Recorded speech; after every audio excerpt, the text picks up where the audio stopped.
This is Nasir Sajjad. आप हमारा देख रहे हैं mister Nasir Sajjad official YouTube channel.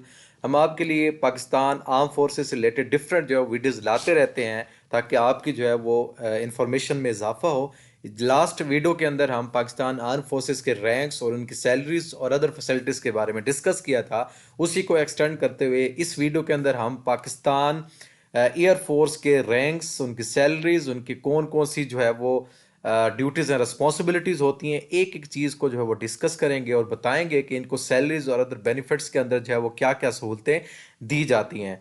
हमेशा की तरह सबसे पहले अगर आप हमारे इस चैनल पर न्यू हैं तो हमारे चैनल को जो है वो सब्सक्राइब कर लें ताकि इस तरह की वीडियोज़ आपको हर वक्त मिलती रहें। और हमारे व्हाट्सएप चैनल और बाकी फेसबुक ग्रुप को भी जो है वो लाइक कर दें और अपने दोस्तों के साथ शेयर कर दें ताकि उन तक भी जो है इल्म की और मालूमात की रसाई मुमकिन हो। ठीक है, तो हमारे लिंक्स के अंदर ये सारी डिटेल्स दी हुई हैं, वहाँ से भी आप follow and like and share जो है वो कर सकते हैं। चलते हैं नए अपनी वीडियो की तरफ। तो पाकिस्तान एयरफोर्स रैंक्स की डिटेल्स और इस पे लेक्चर दिया जाएगा।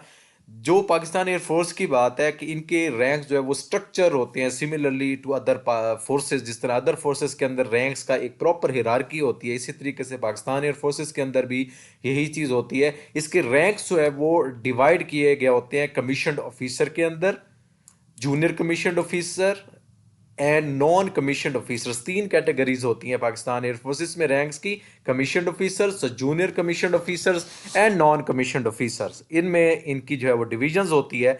वन बाय वन एक एक चीज़ को डिस्कस करेंगे कि कमीशन्ड ऑफिसर्स के अंदर रैंक्स की डिस्ट्रीब्यूशन किस तरीके से होती है, इसी तरीके से जूनियर कमीशन्ड ऑफिसर्स में रैंक्स की डिस्ट्रीब्यूशन और नॉन कमीशन्ड ऑफिसर्स में कौन कौन से रैंक्स आते हैं और उनकी डिस्ट्रीब्यूशन किस तरीके से होती है। इसको एक एक को डिस्कस करेंगे। सबसे पहले बात करते हैं कमीशन ऑफिसर्स के बारे में। तो इसमें सबसे पहला जो रैंक होता है वो एयर चीफ मार्शल होता है। तो ये रैंक्स दिखाने से पहले, इनकी डिटेल्स दिखाने से पहले, इनके जो वो टैग्स होते हैं वो आपको मैं पहले इसके बारे में बता दूं ताकि आपको ज़्यादा समझने में आसानी हो। इसमें हम पाकिस्तान एयरफोर्स का डिस्कस कर रहे हैं। तो एयर चीफ मार्शल का जो है वो इस तरीके से जो है वो निशान होता है ये, और एयर मार्शल का ये होता है, तीन स्टार्स बनने होते हैं और स्वर्ड्स होती हैं और इस तरीके से चांद तारा बना होता है। एयर वाइस मार्शल का ये निशान होता है, एयर कमोडोर का ये होता है और ग्रुप कैप्टन का इस तरीके से ये वाला बना होता है। ठीक है, तो अब चलते हैं इस वीडियोस की डिटेल में। तो सबसे पहले हम कमीशन ऑफिसर में एयर चीफ मार्शल की डिस्कस करेंगे। तो इसमें रैंक इन साइनिया में इसके चार स्टार्स होते हैं और एक क्रॉस बटन लगा होता है और एक स्वॉर्ड होती है विद लोरल रेथ। ठीक है, तो ये उसकी पहचान है। रिस्पॉन्सिबिलिटीज़ की बात करें तो ये पाकिस्तान एयरफोर्स का हेड होता है और ये रिस्पॉन्सिबल होता है स्ट्रेटजिक जो प्लानिंग्स होती हैं उनके डिसीजंस मैन और डिसीजन मेकिंग एंड अदर जो है वो मैनेजमेंट में इनकी इन्वॉल्वमेंट होती है। ये ऑपरेशंस को भी देख रहे होते हैं और एडमिनिस्ट्रेटिव जो है ओवरसाइट को भी अच्छे तरीके से ओवरसाइट कर रहे होते हैं और उसकी सुपरविजन कर रहे होते हैं। ये प्रेसिडेंट ऑफ पाकिस्तान इनकी अपॉइंटमेंट करते हैं एयर चीफ मार्शल्स की। ठीक है, तो नेक्स्ट है इसमें एयर मार्शल। एयर मार्शल में इसका रैंक्स में इनके 3 स्टार्स और क्रॉस बटन विद स्वॉर्ड लगा होता है, ये उसकी पहचान है। और रिस्पॉन्सिबिलिटीज़ की बात करें तो एक सीनियर ये लीडरशिप रोल है और ये ऑपरेशनल जो है वो कमांड्स को हेड कर रहा होता है और उसके की डिपार्टमेंट्स, उसके रेलेवेंट डिपार्टमेंट्स को भी ओवरलुक और उसकी हेड जो है वो उसको ओवरसाइट कर रहा होता है। ये एडवाइज़र होता है, स्ट्रेटेजिक जो पॉलिसीज़ होती हैं ये नेशनल डिफेंस लेवल पे उनको एडवाइजेस भी जो है वो ये कर रहे होते हैं। तो ये उनकी रिस्पॉन्सिबिलिटीज़, मेजर रिस्पॉन्सिबिलिटीज़ होती हैं। नेक्स्ट हम देखते हैं एयर वाइस मार्शल होता है। इसमें रैंक में इसका 2 स्टार्स और क्रॉस बटन एंड स्वॉर्ड लगा होता है, ये उसकी पहचान होती है, इसका जो ऊपर निशान होता है। और इसकी रिस्पॉन्सिबिलिटीज़ की बात करें तो ये मेजर डायरेक्टोरेट्स और कमांड्स को हेड कर रहे होते हैं और उनको ओवरसाइट कर रहे होते हैं, देख रहे होते हैं और कमांड्स कर रहे होते हैं। और इनका क्रिटिकल रोल होता है प्लानिंग के अंदर या एयरफोर्स की जो ऑपरेशंस होती है मैनेजमेंट को एग्जीक्यूट करवाने के अंदर जो है ये अपना एक इंपॉर्टेंट रोल अदा कर रहे होते हैं प्लानिंग एंड डिसीजन मेकिंग के अंदर। नेक्स्ट है एयर कोमोडोर। एयर कोमोडोर इसमें जो रैंक्स इसका किस तरीके से पहचाना जाता है, एक स्टार लगा होता है with cross button and sword के साथ। ठीक है, उसकी रिस्पॉन्सिबिलिटीज़ की बात करें तो ये कमांड करता है, एयरफोर्स की बेसिस को कमांड कर रहा होता है और इंपॉर्टेंट जो ऑपरेशनल यूनिट्स चल रहे होते हैं उनको कमांड कर रहे होते हैं ये, और इंश्योर कर रहे होते हैं कि ऑपरेशनल और अदर एडमिनिस्ट्रेटिव जो पॉलिसीज़ हैं वो उनकी इम्प्लीमेंटेशन ठीक हो रही है, सब कुछ ठीक चल रहा है, कोई प्रॉब्लम तो नहीं है। अगर प्रॉब्लम आ रहा है तो ये अपने सीनियर्स को जो है वो रिपोर्ट करते हैं और उस प्रॉब्लम को जो है वो रिमूव करते हैं। नेक्स्ट होता है ग्रुप कैप्टन, जिसके बारे में आप बहुत सुनते रहते होंगे। इसमें रैंक में इसकी जो निशानियाँ 4 स्ट्रिप्स लगी होती हैं, शोल्डर्स के ऊपर 4 स्ट्रिप्स लगी होती हैं। और इसकी रिस्पॉन्सिबिलिटीज़ की बात करें तो ये कमांडिंग ऑफिसर या लीडिंग ऑफिसर होता है अपनी विंग का या ग्रुप का। इस पूरे ग्रुप को लेके चलना होता है, लीड करना होता है, कमांड करना होता है डिफरेंट ऑपरेशंस के अंदर, डिफरेंट एक्टिविटीज़ के अंदर। और ये अपने एयर ऑपरेशंस और मिशन जो रेडीनेस है उनको भी इंश्योर करवा रहा होता है, सुपरवाइज कर रहा होता है कि वो सब कुछ ठीक चल रहा है। नेक्स्ट होता है विंग कमांडर। विंग कमांडर इसकी निशानी क्या है कि 3 स्ट्रिप्स लगी होती है शोल्डर्स के ऊपर। और इसकी रिस्पॉन्सिबिलिटीज़ की बात करें तो इसकी रिस्पॉन्सिबिलिटी में ये एयरक्राफ्ट स्क्वाड्रन को कमांड कर रहे होते हैं, पर्सनल को कमांड कर रहे होते हैं, और सपोर्ट कर रहे होते हैं, डिफरेंट यूनिट्स को देख रहे होते हैं, कमांडिंग कर रहे होते हैं। और ऑपरेशनल जो ट्रेनिंग है या लॉजिस्टिक्स हैं उनको भी जो है ये ओवरसाइट कर रहे होते हैं, उनको देख रहे होते हैं कि वो सब कुछ चीज़ें ठीक चल रही हैं। इसके बाद होता है स्क्वाड्रन लीडर। इसमें इसके रैंक को पहचानने की निशानी ये है कि ये 2 थिक स्ट्रिप्स लगी होती हैं विद 1 थिन स्ट्रिप, एक मोटी स्ट्रिप के साथ 2 थिक स्ट्रिप्स लगी होती हैं ये उनके शोल्डर्स के ऊपर। और इसकी रिस्पॉन्सिबिलिटीज़ की अगर बात करें तो रिस्पॉन्सिबल होते हैं अपने स्क्वाड्रन को लीड करने में, बहुत कम्बैट और सपोर्ट रोल्स को जो है वो देख रहे होते हैं, रिस्पॉन्सिबल होते हैं उनको लीड करना, उनको ओवरसाइट करना, इन सारी चीज़ों में इनकी जिम्मेदारी होती है। और ये फोकस कर रहे होते हैं अपने ऑपरेशनल रेडीनेस और पर्सनल जो मैनेजमेंट है उसको भी जो है वो फोकस किए हुए होते हैं और उसको भी देख रहे होते हैं।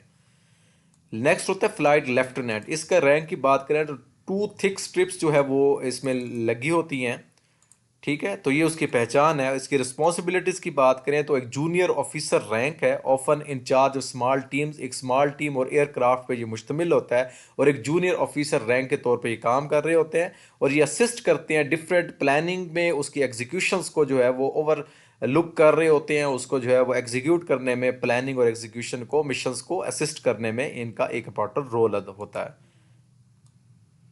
नेक्स्ट है जी फ्लाइंग ऑफिसर। इनका रैंक की बात करें तो एक 1 थिक स्ट्रिप इसकी लगी होती है, इसकी निशानी है। और रिस्पॉन्सिबिलिटीज़ में देखें तो ये एंट्री लेवल ऑफिसर रैंक है, रिस्पॉन्सिबल होता है इंडिविजुअल जो टास्क होते हैं या एयरक्राफ्ट ऑपरेशंस वगैरह के, उनको जो है वो उनकी रिस्पॉन्सिबिलिटी इनके ज़िम्मे होती है। और इसको एंट्री लेवल ऑफिसर रैंक भी कहा जाता है, ठीक है। तो जितने भी इंडिविजुअल टास्क कर रहे होते हैं उनको भी देख रहे होते हैं और एयरक्राफ्ट ऑपरेशंस को भी जो है मद्देनज़र रख के उनके भी चीज़ों को जो है ओवरलुक कर रहे होते हैं। ये फ्यूचर लीडरशिप रोल्स के अंदर जो है काफ़ी एक्सपीरियंस जो है वो गैदर कर रहे होते हैं ताकि वो फ्यूचर लीडरशिप रोल्स के अंदर अपने आप को जो है वो एडजस्ट कर सकें। नेक्स्ट है पायलट ऑफिसर। पायलट ऑफिसर के बारे में हर किसी का ख्वाब होता है कि as a pilot officer air force में ज्वाइन किया जाए। तो इसके रैंक की बात करें तो एक थिन स्ट्रिप जो है वो लगी होती है, इसकी निशानी होती है। और इसकी रिस्पॉन्सिबिलिटीज़ में ये इनिशियल रैंक है upon commissioning, focusing on training and development. इसके अंदर इनिशियली आपको जो है वो ट्रेनिंग्स दी जाती हैं, कमीशंस के बारे में बताया जाता है, आपको डेवलपमेंट के बारे में समझाया और बताया जाता है, उसको देख रहे होते हैं। उसके बाद अंडर सीनियर ऑफिसर्स आपने काम करना होता है और गेन करना होता है प्रैक्टिकल नॉलेज को। उस प्रैक्टिकल नॉलेज को गेन करने के बाद उसको जो है वो प्रैक्टिकली आप इम्प्लीमेंट भी कर रहे होते हैं। एज अ पायलट ऑफिसर आप डिफरेंट उसमें काम कर रहे होते हैं।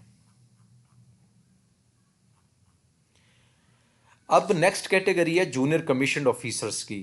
इसके अंदर जो है पहला जो है वो होता है चीफ वारंट ऑफिसर। ये चीफ वारंट ऑफिसर एक सीनियर मोस्ट जीसीओ रैंक है जो टेक्निकल और ऑपरेशनल एक्सपीरियंसेस को जो है वो देख रहे होते हैं। और इनके पास जो है वो टेक्निकल ऑपरेशनल एक्सपीरियंस जो है बहुत ज़्यादा होता है, इस वजह से इन्हीं कामों के अंदर इनकी इन्वॉल्वमेंट रहती है। और ये ऑफिसर्स को और सुपरवाइजर जो एनसीओज के हैं या टेक्निकल टीम्स को, उनको भी एडवाइजेस कर रहे होते हैं, उनको भी एग्जीक्यूट करवा रहे होते हैं, चला रहे होते हैं। उनको भी प्रॉब्लम्स आती है तो उनको बता रहे होते हैं। इसमें नेक्स्ट जो होता है वारंट ऑफिसर होता है। वारंट ऑफिसर का काम क्या होता है, टेक्निकल एंड एडमिनिस्ट्रेटिव टास्क को जो है वो सुपरवाइज कर रहे होते हैं और इंश्योर्स कर रहे होते हैं कि डिसिप्लिन जो है वो मेंटेन है और performance in the respective unit जो है वो ठीक जा रही है, किसी तरह का कोई प्रॉब्लम नहीं आ रहा। नेक्स्ट जो थर्ड कैटेगरी है वो होती है नॉन कमीशन ऑफिसर्स की। इसके अंदर जो है वो रैंक्स की डिस्ट्रीब्यूशन इस तरीके से होती है कि चीफ टेक्नीशियन पहला होता है। ये क्या करते हैं, अपनी टेक्निकल टीम्स को और ओवरसाइट सीज कर रहा होता है, मेंटेनेंस और रिपेयर ऑपरेशंस के ठीक चल रहे हैं, टेक्निकल टीम काम सही कर रही है, तो ये सारी चीज़ों को ये देख रहे होते हैं। उसमें जो है नेक्स्ट है सीनियर टेक्नीशियन। सीनियर टेक्नीशियन का क्या होता है काम, टेक्निकल मैनेजमेंट और इंश्योर कर रहे होते हैं कि इक्विपमेंट जो है वो सही तरीके से काम कर रहे हैं, टेक्निकल टीम सही काम कर रही है, किसी तरह कोई प्रॉब्लम तो नहीं आ रहा। उसके बाद कॉर्पोरल टेक्नीशियन होते हैं, ये क्या करते हैं, स्पेशलाइज जो है वो टेक्निकल टास्क अंडर सुपरविजन जो है वो देख रहे होते हैं, उनको परफॉर्म कर रहे होते हैं। नेक्स्ट है लीडिंग एयर क्राफ्ट्समैन LAC, ये क्या basic technical and operational duties के अंदर इनकी एंगेजमेंट होती है, उसको देख रहे होते हैं। और एयरक्राफ्ट मैन ये क्या करते हैं, ये इंट्री लेवल रैंक है फॉर इनलिस्टेड पर्सनल, ये फोकस करते हैं ऑन ट्रेनिंग पे और स्किल डेवलपमेंट के ऊपर इनका फोकस जो है वो होता है। अब इसमें सिग्निफिकेंस रैंक्स की बात करें, इनके रैंक्स की सिग्निफिकेंस क्या है, तो इसमें जो कमीशन ऑफिसर होते हैं ये लीडरशिप, स्ट्रेटजी और ओवरऑल तमाम मिशन को एग्जीक्यूट कर रहे होते हैं। GCOs की बात करें तो ये एज अ ब्रिज होते हैं बिटवीन कमीशन ऑफिसर और NCOs के दरमियान, एक इन ब्रिज के तौर पे काम करते हैं और इफेक्टिव कम्युनिकेशन और इम्प्लीमेंटेशन ऑफ ऑर्डर्स को जो है ऑर्डर्स को इम्प्लीमेंट करवाने में अपना एक रोल अदा कर रहे होते हैं। और NCOs की बात करें तो ये क्या कहते हैं, ये हैंडल कर रहे होते हैं टेक्निकल और operational ground work, crucial for mission success के, जो भी मिशन होता है उसकी सक्सेस के लिए ऑपरेशनल और टेक्निकल जो है वो ऑपरेशंस को देख रहे होते हैं।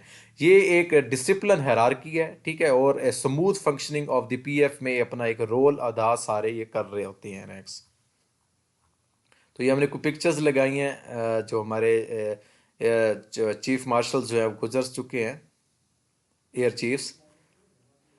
तो इसकी सैलरीज और बाकी रैंक्स और अदर JDs की अगर हम बात करें तो वेरी हाई पोस्ट हैं, और इसके अंदर जो इनकी सैलरीज बहुत ज़्यादा होती हैं, मेडिकल अलाउंस दिए जाते हैं, लाइफ इंश्योरेंस दी जाती हैं, इसके अलावा मेडिकल इंश्योरेंस दी जाती हैं आपको।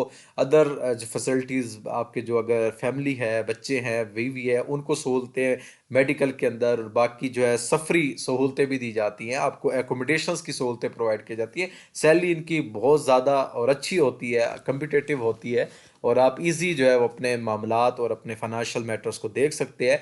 तो अपनी नेक्स्ट वीडियोस के अंदर हम जो है वो मज़ीद इस तरह की वीडियोस डिटेल से लाएंगे, रैंक बाय रैंक के किस तरीके से इनकी ड्यूटीज़ और अदर चीज़ों को जो है वो मैनेज किया जा रहा होता है। तो अपनी नेक्स्ट वीडियोस के अंदर हम ये चीज़ें भी बताएंगे, इसकी जॉब्स की जो है वो जो इन्फॉर्मेशन है वो भी बताते रहते हैं। इसकी इन्फॉर्मेशन के लिए या इसके नोट्स या लेक्चर्स या पास पेपर्स की तैयारी के लिए आपको मटेरियल चाहिए हो तो हमसे रब्ता करके वो भी ले सकते हैं। हमारे जो है वो डिस्क्रिप्शंस के अंदर सारे लिंक्स दिए हुए हैं, व्हाट्सएप की डिटेल्स भी दी हुई है, तो हम आपसे रब्ता करके इस सारी इन्फॉर्मेशन ले सकते हैं। हम आपकी रहनुमाई के लिए हर वक्त जो है वो मौजूद रहते हैं। नेक्स्ट वीडियो के लिए अल्लाह हाफिज़। उम्मीद है हमारी वीडियो अच्छी लगी होगी। Thank you so much.